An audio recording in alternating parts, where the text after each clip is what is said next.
السلام علیکم ورحمۃ اللہ وبرکاتہ. بسم اللہ والصلاۃ والسلام علی رسول اللہ اما بعد.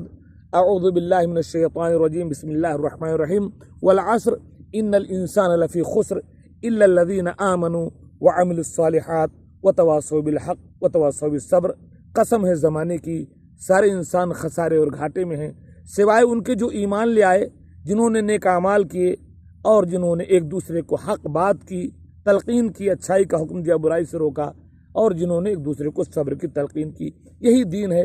اس مجلس میں ایک دو سوالات کرتا ہوں آپ لوگوں تک ایک مسئلہ واضح کرنے کے لیے. ایک فقہی مسئلہ ہے اور ایک عقیدے کا مسئلہ ہے. اللہ رب العالمین کا ارشاد ہے یا ایھا الذین آمنوا اتقوا اللہ وابتغوا الیہ الوسیلہ. اے ایمان والو، اللہ سے ڈرو اور اس کی طرف وسیلہ تلاش کرو. اب اس وسیلے کے چکر میں لوگوں نے نہ جانے کتنے خرافات، بدعات اور شرکیات ایجاد کر لیے ہیں، جبکہ جو جائز وسیلہ ہے قرآن و سنت میں اس کا ثبوت ہے کہ جائز وسیلے کیا ہیں. میں مسلم صاحب سے پوچھنا چاہوں گا کہ جائز وسیلے کیا ہیں؟ جائز وسیلے تین ہیں. ہاں جی، یہ ہے اللہ کے نیک ناموں کا وسیلہ، ہاں اپنے ایمان و عمل کا وسیلہ، ماشاء اللہ، اور تیسرے نیک زندہ حاضر کی دعا کا وسیلہ. ماشاء اللہ ماشاء اللہ، بڑی اچھی بات. یہ تین جواب انہوں نے دیے. نمبر ایک میں اس کی تھوڑی وضاحت کر دوں. اللہ کے نیک ناموں کا وسیلہ، اللہ تعالیٰ ارشاد فرماتا ہے مسلم بھائی، وَلِلَّهِ الْأَسْمَاءُ الْحُسْنَى فَادْعُوهُ بِهَا. اللہ کے کچھ اچھے اچھے نام ہیں، ان ناموں کے وسیلے سے اللہ کو پکارو. آپ بیمار ہو، اللہ شافی ہے، یا اللہ تو شافی ہے، تیرے اس نام کا وسیلہ میرے مولا مجھے شفا دے دے. آپ بے اولاد ہو، اللہ وہاب ہے، اے اللہ تو وہاب ہے، عطا کرنے والے، تیرے اس نام کا وسیلہ مجھے اولاد عطا کر دے. دوسرا کیا ہے؟ اپنے ایمان و عمل کا وسیلہ. قرآن مجید میں ربنا اننا آمنا فاغفر لنا ذنوبنا، اے اللہ ہم ایمان لے آئے ہیں، اس ایمان کا واسطہ ہمارے گناہوں کو بخش دے. ایسے ہی اپنے ایمان اور عمل کے وسیلے سے آپ نے قرآن پڑھا، آپ نے تلاوت کی، اس کے وسیلے سے آپ اللہ رب العالمین سے مدد طلب کریں. اپنی نماز کے ذریعے آپ دیکھیں یا ایھا الذین آمنوا استعینوا بالصبر والصلاۃ، اے ایمان والو اللہ سے مدد طلب کرو نماز کے وسیلے سے، صبر کے وسیلے سے. تو اپنے ایمان اور عمل کے وسیلے سے.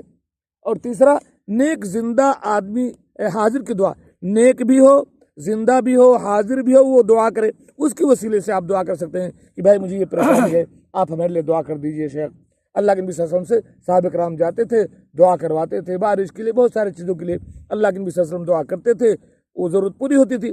اللہ کے نبی جب نہیں رہے تو کوئی بھی اللہ کے نبی کی قبر پر جا کر کے وسیلہ نہیں لیا، بلکہ ایک بار حضرت عمر کے زمانے میں حضرت عباس رضی اللہ تعالیٰ عنہ تھے، تو ان کا ہاتھ اٹھا کر کے آپ نے کہا کہ اللہ تعالیٰ بارش نہیں ہو رہی ہے، تیرے نبی جب حیات تھے تو ہم ان کے وسیلے سے دعا کرتے تھے، ان کے دعاؤں کے وسیلے سے، وہ نہیں ہے تو تیرے چچا عباس رضی اللہ تعالیٰ کے دعا کے وسیلے سے ہم بارش طلب کر رہے ہیں، تو بارش ہوتی تھی.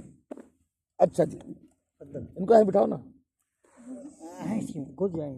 تو یہ ہو گیا تین جائز. اب اس کے علاوہ جتنے وسیلے ہیں سب درست نہیں، جائز نہیں، یہ تو بدعت خرافات. ابو سالم صاحب یہ بتائیں گے کہ قسم جو ہم لوگ کھا لیتے ہیں تو کئی بار قسم پوری نہیں کر پاتے، کوئی پریشانی ہو جاتی ہے یا ضرورت ہی نہیں ہوتی ہے. قسم کھا لے کہ ہم فلاں سے بات نہیں کریں گے، قسم کھا لیا کہ ہم فلاں جگہ نہیں جائیں گے، لیکن بات کرنی پڑی، فلاں جگہ جانا پڑا، تو اس قسم کا کفارہ کیا ہے؟ شیخ یا تو 10 مسکینوں کو کھانا کھلایا جائے،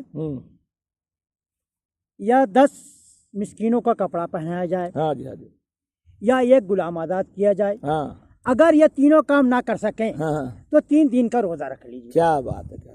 تو میرے بھائی اور دوستو، قسم دو طرح کے ہوتے ہیں. ایک قسم گناہ کا قسم ہے، تو وہ قسم تو آپ کو پورا ہی نہیں کرنا ہے، قطعاً اس قسم کو نہ پورا کیجیے، چھوڑ دیجیے اور کفارہ ادا کر دیجیے. اور ایک قسم ثواب کا ہے، اس کا پورا کرنا آپ کے اوپر واجب ہے، ثواب کا کام ہے. اگر نہیں پورا کر سکے کسی وجہ سے تو یا تو آپ 10 مسکین کو کھانا کھلائیں، یا 10 مسکین کو کپڑا پہنائیں، یا ایک غلام آزاد کریں. یہ تینوں کام نہ کر سکے تو جیسا ابو سالم صاحب نے بتایا، قرآن پاک کی آیت ہے کہ پھر 3 دن کا آدمی روزہ رکھ لے. ٹھیک ہے جی. تو یہ 2 مسئلے آپ کے سامنے آگے. اللہ تعالیٰ سے ہم دعا کرتے ہیں کہ آپ ان سے بھی کوئی ایک چھوٹا سا جواب لے لیتے ہیں. کلمہ شہادت، بحثت مسلمان ہم کلمہ پڑھتے ہیں، بہت سارے کو تو کلمہ ہی نہیں یاد ہے، اور بہت سارے مسلمانوں کو یاد ہے، اس کا معنی نہیں جانتے کہ اشہد ان لا الہ الا اللہ واشہد ان محمد رسول. اس کا کیا معنی ہے؟ کیا معنی دل بتائے؟ اشہد اللہ میں گواہی دیتا ہوں کہ اللہ کے سوا کوئی عبادت کے لائق نہیں، ہاں۔ کوئی معبود نہیں، ہاں اور میں گواہی دیتا ہوں کہ محمد صلی اللہ علیہ وسلم اللہ کے رسول اور اللہ اس کے بندے ہیں۔ کیا بات ہے، ماشاء ہاں، اللہ، یہ دیکھ رہے عبداللہ بھائی، یہ جان لیجئے کلمے کا معنی جانیے، کوئی پوچھ لے کہ اللہ کے علاوہ کوئی عبادت کے لائق نہیں ہے، اب جا کر کے ادھر چاہے درخت کی، چاہے بت کی، چاہے پتھر کی، چاہے پیر کی، چاہے فقیر کی، چاہے درگاہ کی، یہ جو جہاں سجدے و نظر و نیاز ہو رہے ہیں یہ سب عبادت ہیں۔ آپ کلمے میں کہتے ہو کہ اللہ میں گواہی دیتا ہوں کہ تیرے علاوہ کوئی عبادت کے لائق نہیں، پھر وہاں جا کر کے آپ جو اس وعدے کی خلاف ورزی کرتے ہیں یہ غلط ہے۔ تو پھر کہتے ہو کہ میں گواہی دیتا ہوں کہ محمد صلی اللہ علیہ وسلم اللہ کے بندے اور اس کے رسول ہیں۔ جب آپ نے ان کو رسول مان لیا تو انہی کے طریقے پر چلنا ہے، پھر کوئی امام، کوئی فلاں، یہ کسی کی بات بیچ میں نہ لائیے۔ جب محمد رسول صلی اللہ علیہ وسلم کو رسول مان لیا تو غلامی انہی کی کرنی ہے۔ مصور کھینچ وہ نقشہ کہ جس میں یہ ادائی ہو، ادھر حکم محمد ہو، ادھر گردن جھکائی ہو، یہ مسلمان کا کام ہے۔ اللہ تعالیٰ ہمیں دین پر قائم رکھے۔ السلام علیکم و رحمۃ اللہ وبرکاتہ۔ جزاک اللہ خیر۔